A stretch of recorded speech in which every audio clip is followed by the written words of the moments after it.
بله الدور ویم جاره پیوندین هرما کردستان جی و ولات ترکیه و سردانا مسئول بازانی سروکی حکومت هرما کردستان بو ترکیه ما مهمانه کل ناوا استودیوی مصطفى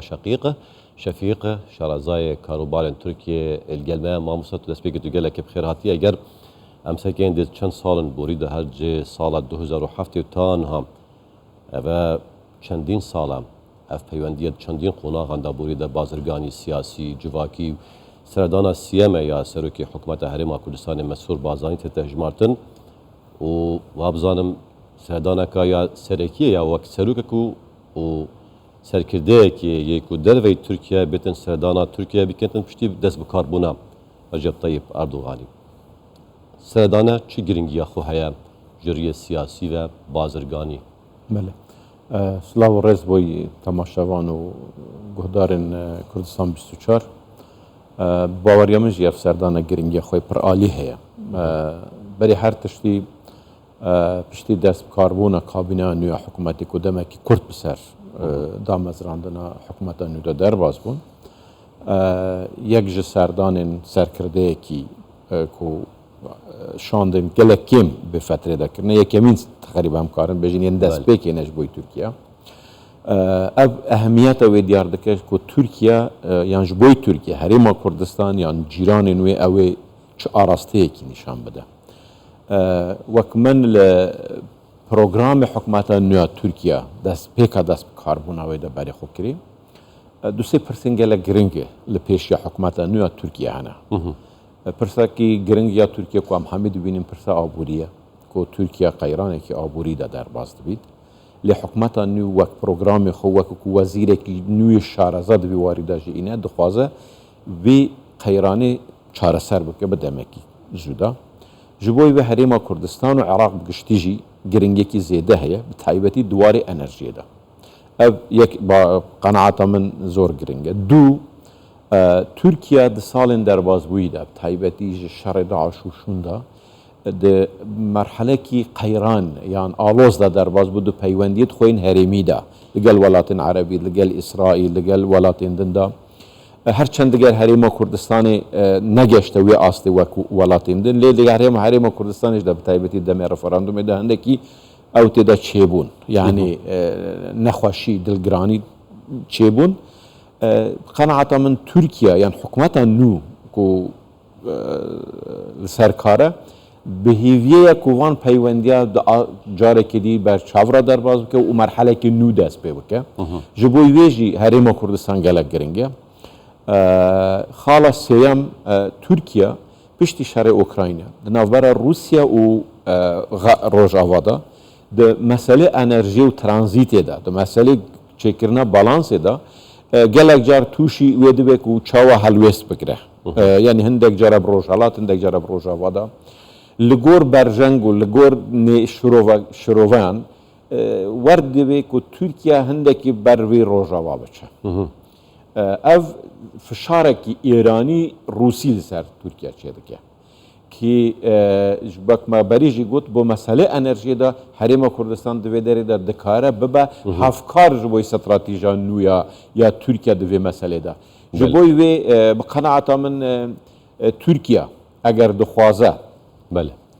جدار وی او استراتیجا کو بری با آروزیا و با ناکوکیا دگر در دوره دا اویده بکه به سیاست که نوی کو چاره سر کرنا مشکلات بکه اول پیگوی هریما کردستان و عراق تایبتی کرد مثلا دنجی هنه کو گریدای مسئله هندور یعنی نافخوی ترکیه اینه و کم دزانین این هل بجاردن یک چه بو لی هل بجاردن یک دیل پیشه ترکیه هیا هل بجاردن این هریمی لی پیشه ترکیه حکومت نویا ترکیه جبوی کو تایبتی AKP پارتیا داد و گشه پیدان اگر بخوازه دما پیشیا مدا بار هندوریجی سفک بکه و هندک ناکوکیا و بکه بویوه گرینگه شاردارین انقره استانبول ازمیر بشكل بزحمت دبینم لی حتی حدا که بلکی محاوله بکه بوی دیار بکر یعنی شاردارین مهم ین مزن بدست خواب خوب تایبتیش لسر شاردارین کردستان اوه گلکی و نها قیومن و گلکی رخنه و قليل سر تركيا هنا سر حكومة AKP بتايبتي هنا او بخ حول بدا ده هالبجارتني دما پیش دا لسرويجي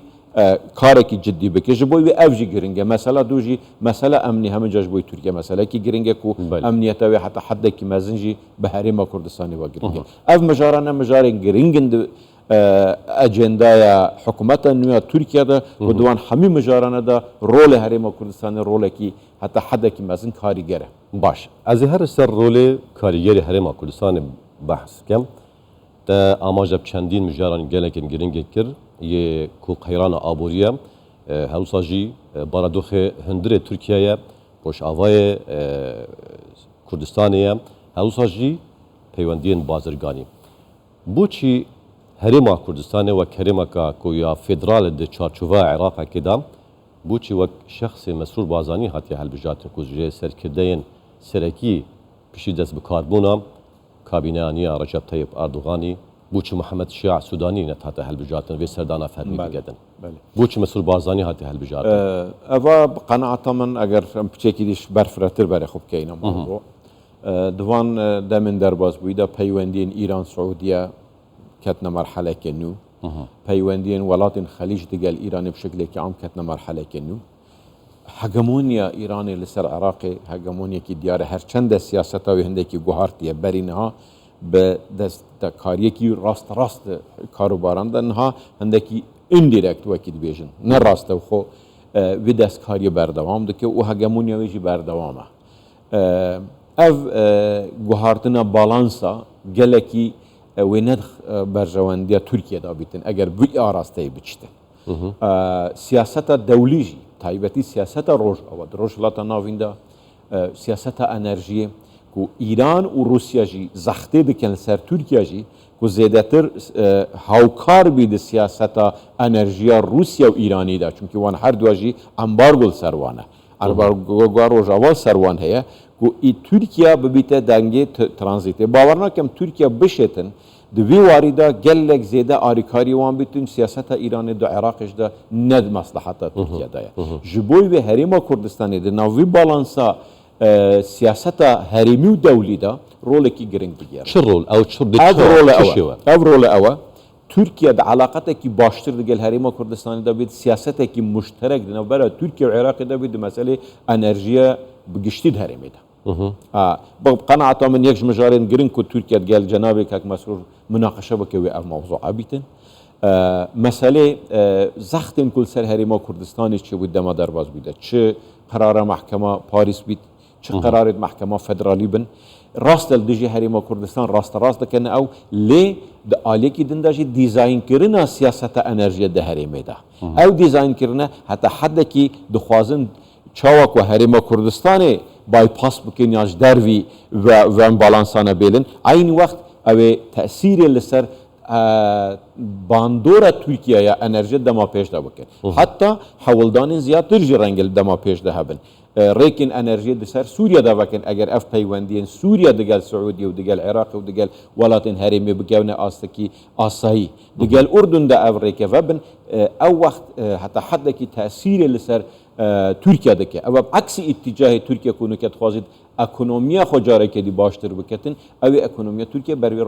روشه که خرابتر ببه جبوی و حریم کردستان دی و بالانس حمیده روله کی گرنگ دلیزه وقت ام دبیننجی یعنی ده 6 سال در باز بویده حریم کردستان دوره کی ام کارم بیشن پر جاران دبا لیستگوانه کی گلکی اکتیف تناف سیاست حریمی ده هندک جارا شون داده چیتن او بالانس سیاست دولی والماده که همیتش نده هیزا مدایا لی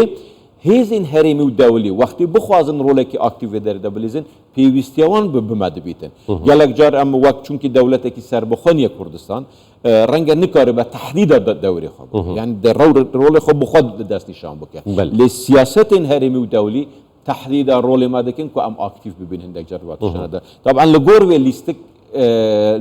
لیستکاندن گرینگه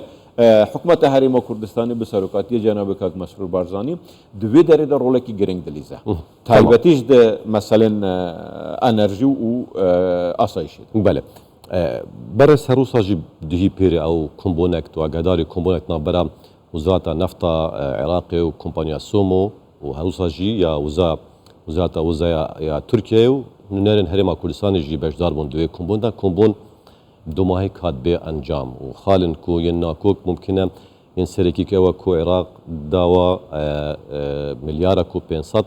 میلیون دلار جو ترکیه دیکتن اف مجاره هنه تا چند بوچونته دیا آماده بتن بو چاره سرکرنه و رول مسور بازانی برسبب کرتی بزن باوریا من کاک مسعود د آخفنی خدا جی بری چند روز اشارت کی باش بکر اگر بخوازن مثلا چاره سر بکن دوی درسش دیرو کی ورک هر وقته د سلطدار عراقی خواستنه حریم کردستان بزاوا کرد بگشتی لدروی بیلنو هر تشتی به قرار خوب ماشینن هم زرردای عراقی هم زرردای حریم کردستان سیاست کو نها تماشاندن بر نها فشار عسکری بو بفشار سیاسی بو نها بريكن قانوني و محكمه فدرالي سر حكومه حریم کردستان دکن يعني بريزيل برانبر قرار في محكمه فدرالي نخر لي وقتی بخوازم به تناخب و قرارا بکن و حریم کردستان دروی وان قرارا بگرن او وقت بریزی برانبر او دستورا کو محامی در رأی سردای و محامی قرار پیدا جبوی وی گرینگا دین بد فروتنا پترول دو بیتن وانا بموقف کو سیاست کی مشترک ببریار کی مشترک هاوبش بینه کرد تشتی تاکید کو حکومت حریم کردستان و جناب کاک مسرور رایدارن کردستان بگشتی او المجبور همی کردک جی تاکید سر بکد اگر تشتک هد عراق ده بناوی دستالات کی مشترک بناوی مؤسسه دزگاه مشترک دزگاه فدرالی دزگاه کی عربی عراقی نیه شیعه عراقی نیه محكمة فدرالي سروك برلمان سروك كومار سروك حكومة عراقي ناب ببي بس ده حلقة ده صلاة فئات كده يعني جماعات كده بأجر مشترك بيتن أو وقت ما جي قلت أم آمادن بوهر تشتك بريز مصطفى شفيق شرزاي كاروبارين تركيا زور سپاس بو آماده بوناتا بو وان پزانينا اسپاس